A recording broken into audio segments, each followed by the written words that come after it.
என் இனிய அன்பு உள்ளங்களே, உங்கள் அனைவருக்கும் என் அன்பான வணக்கம். அமுதோடு விஷமாகிறாய் நாவல் பகுதி 11. வாங்க தொடர்ந்து கதையை கேட்கலாம். இளவழகன் மனதில் சந்தேகத்தின் அலைகள் வீசி அடித்துக் கொண்டிருக்க, கனியாவிடமிருந்து அழைப்பு வந்த அந்த எண் உண்மையிலேயே அவள் எண்தானா என்று அறிய முயற்சியில் இறங்கி இருந்த இளவழகனுக்கு அது கனியா எண்தான் என்ற தகவல் வந்தது. என்ன செய்வது? அவள் என்று நினைத்து அல்லவா நட்சத்திரா எதிர்ப்பையும் தாண்டி அவள் கழுத்தில் தாலி கட்டி அவளை முழுமையாக மனைவியமாக்கி கொண்டான். இப்போது அவள் வேறு இவள் வேறு என்று அறியும் போது பதறுகிறதே. கனியாவை தவிர்ப்பதா, நட்சத்திராவை தவிர்ப்பதா? அவன் மனம் தவித்தது. கனியாவை அவன் காதலித்ததை அவள் அறியவில்லை. அதனால் தான் அவளுக்கு துரோகம் செய்து விட்டதாக அவள் ஒருபோதும் கூறப்போவதும் இல்லை, நினைக்கப் போவதும் இல்லை. ஆனால் நட்சத்திரா அவளை தவிர்த்தால் மனைவிக்கு துரோகம் செய்துவிட்ட குற்ற உணர்ச்சி தனக்கும், தன் அனுமதியின்றி தன்னை மணந்து அனுமதியின்றியே இணைந்த பிறகு முதுகில் குத்திய துரோகி என்று நட்சத்திரா சொல்வாளோ இல்லையோ, அவளை பார்க்கும் போது எல்லாம் அவனுள் அப்படி ஒரு எண்ணம் தானே எழும். என்ன செய்வது? இன்று வரை கனியா நட்சத்திரா இருவரும் ஒன்று என்ற எண்ணம் மனதில் வேரூன்றி இருந்தது. அதனாலேயே அமுதாக இணைத்த நட்சத்திரா இன்று இப்போது அமுதோடு விஷமாகிறாய். எங்கிருந்தோ காற்றலைகள் சுமந்து வந்த அந்த வரிகள் அவன் செவியில் ஒலிக்க அவன் மனம் ரணமானது. 2 முறை அவளோடு இணையும் போது எதிர்த்தவள் 3ஆம் முறை எதிர்த்தாலும் சட்டென்று அடங்கி போய் அவன் தோளில் சாய்ந்தது அவனை ஏதோ செய்ததே. அதை எப்படி மறப்பான்? அதன் பிறகு அவன் தீண்டல்களை அவள் ரசித்ததையும் அவனுக்கு ஆசையாய் இணங்கியதையும் எப்படி மறப்பான்? அவன் மனம் விண்வென்று வலித்துக் கொண்டே இருக்கிறது. இன்று இப்போது முதல் முறை கனியா மீது அவனுக்கு கோபம் வந்தது. இத்தனை நாள் உன்னதானடி தேடி அலைஞ்சிட்டு இருந்தேன், கண்ணுல சிக்கவே இல்லை. இப்ப கொள்ளக்கால நட்சத்திர கழுத்துல தாலி கட்டுறதுக்கு முன்னாடி பண்ணி இருந்திருக்கலாமே. என்னை இப்படி தவிக்க விட்டுட்டு செல்ல சுவிட்ச் ஆஃப் செஞ்சு வச்சிருக்க. அனாதையான உன்னை நான் காதலிச்சது தப்பா? முகம் சிதைஞ்ச உன்னை சரி பண்ணி மனைவி ஆக்கிக்க நினைச்சது தப்பா? எதுடி தப்பு? வாய் விட்டு சத்தமாகவே கேட்டுவிட்டான். இன்று அவன் அலுவலகம் செல்லவில்லை. பதற்றம், தவிப்பு, சிந்தனை இப்படியே நாளை கடத்திவிட்டான். இரவு உணவை முடித்துக் கொண்டு இளவழகன் அமைதியாக எழுந்து கொள்ள அவனையே கூர்ந்து கவனித்துக் கொண்டிருந்த தாத்தா, அழகா உனக்கு என்ன ஆச்சு என்று கேட்டார். எதுவும் ஆகலையே என்றவன் அவருக்கு முகம் கொடாமல் அவரிடம் இருந்து தப்ப முயல, நில்லுப்பா என்று கூறி அவனை தடுத்த தாத்தா, நீ பிறந்தது முதல் நான் உன்னை பார்த்துட்டே இருக்கேன், என்ன பிரச்சனைன்னு சொல்லு. இன்னைக்கு நீ ஆபீஸுக்கு கூட போகல, அந்த அளவு நீ டென்ஷன்ல இருக்க. எதுவா இருந்தாலும் தாத்தா கிட்ட மறைக்காம சொல்லு. இல்ல தாத்தா, எதுவுமே இல்ல. இல்லப்பா, நீ சாப்பிட வந்து உட்கார்ந்த நேரத்துல இருந்து நான் உன்னை கவனிச்சுட்டே இருக்கேன். நட்சத்திராவை கூட நீ ஏறிட்டு பார்க்கல. என்ன ஆச்சு? குனிந்த உணவை உண்டு கொண்டிருந்த நட்சத்திரா தன் செவியை தீட்டி அவன் பதிலுக்காக காத்திருந்தாள். தாத்தா தாத்தா கனியா எனக்கு போன் பண்ணியிருந்தா, இளவழகன் சத்தமாகவே கூறினான். கனியாவா?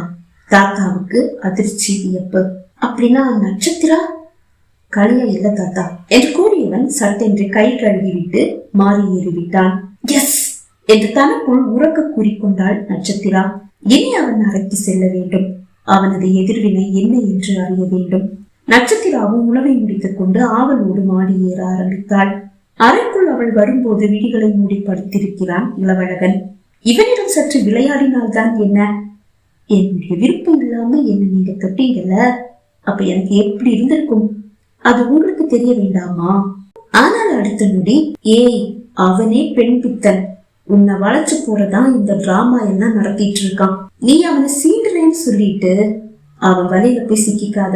பழம் நழுவி பால்ல விழுந்து அவனுக்கு கசக்கவா செய்யும், அப்படியே ஜூஸா அடிச்சு குடிச்சிடுவான் என்றது மனம்.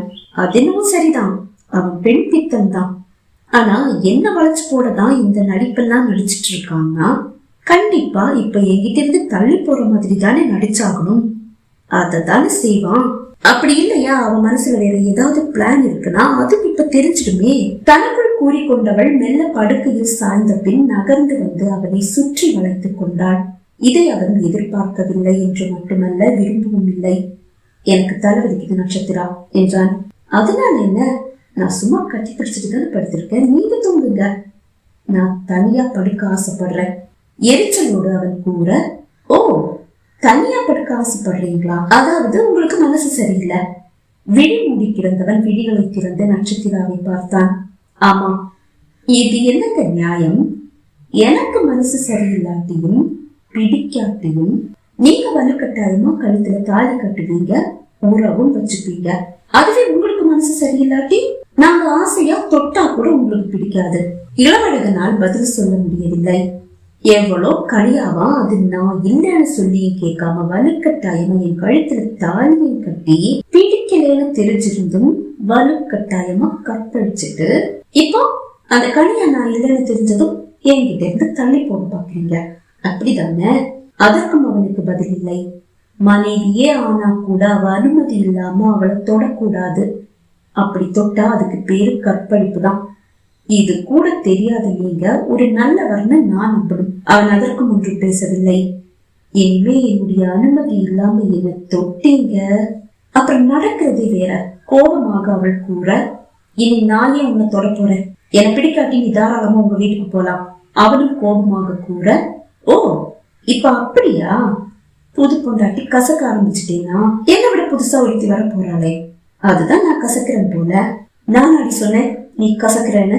நீ தானே பேசிட்டு இருக்க. கல்யாணம் நினைச்சு உன்னை வலுக்கட்டாயமா கல்யாணம் பண்ணிக்கிட்டது உண்மை. அதுக்காக நீ கல்யாணம் இல்லைன்னு தெரிஞ்ச உடனே உன்னை தூக்கி எரிய நான் நினைக்கல. ஆனா என்னுடைய மனசை ஆத்திக்க எனக்கு கால அவகாசம் தேவைப்படுது. அது வரைக்கும் காத்திருக்க உன்னால முடியாட்டி தாராளமா நீ இங்க இருந்து போலாம். உங்களுக்காக காத்திருக்கணும்னா அதுக்கு உங்க மேல காதலோ இல்ல ஆசையோ இருந்திருக்கணுங்க. அது எதுவுமே இல்லாம நான் எப்படி உங்களுக்காக காத்திருக்க முடியும்? ஆனா அதுக்காக அப்படியே உங்களை விட்டுட்டு போற ஐடியா எல்லாம் எனக்கு கிடையாது. நான் இந்த வீட்டுக்கு வரும்போது எப்படி வந்தேனோ அதே மாதிரி என்னை திருப்பி அனுப்புங்க, நானும் போயிடுறேன். வாட்? அதிர்ச்சியோட கேட்டான். புரியலையா? ஐ மீன் ஒரு கன்னியா நான் இந்த வீட்டுக்கு வந்தேன், அதே மாதிரி கன்னியா திருப்பி அனுப்புங்க, நான் போயிடுறேன். அது எப்படி முடியும்? அப்புறம் எதுக்கு பிடிக்கலன்னா உன் வீட்டுக்கு நீ போன்னு நீங்க சொல்லுவீங்க.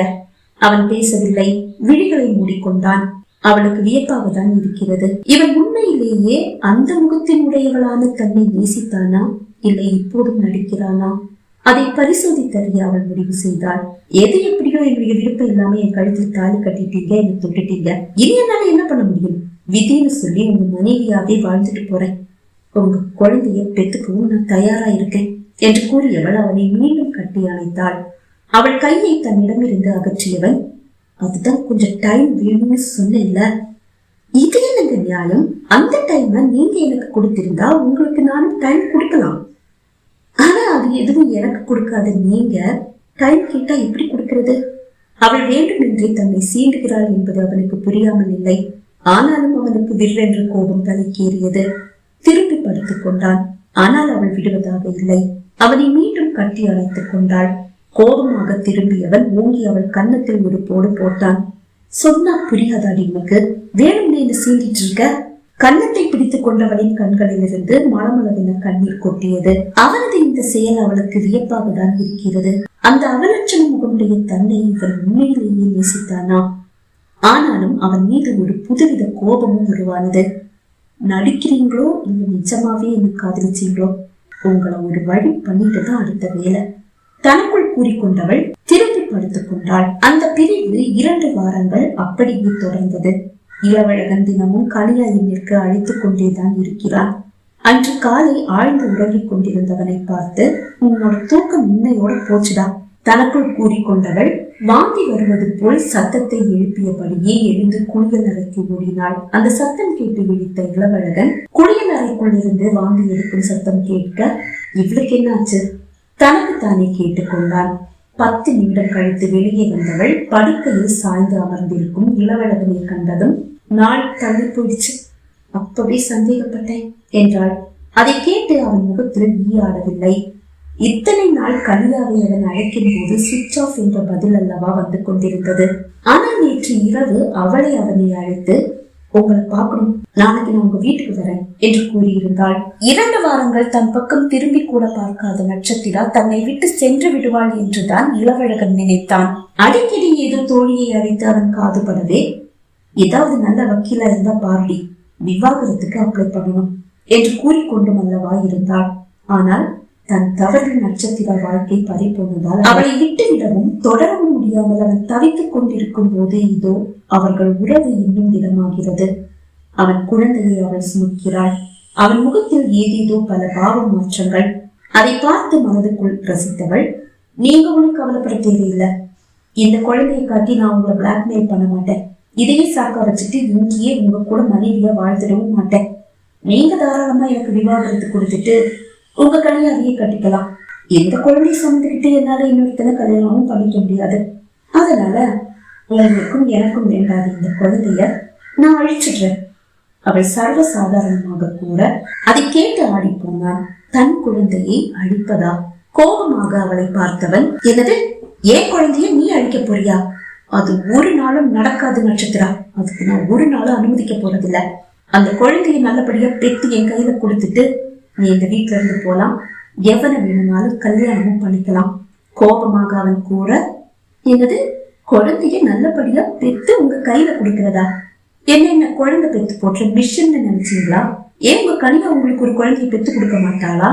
அக்னி பார்வையை அவள் மீது இறக்கியவன், நீ உன் வயிற்றுல சுமந்துட்டு இருக்கிறது ஒரு உயிர், அதுவும் ஏன் குழந்தை.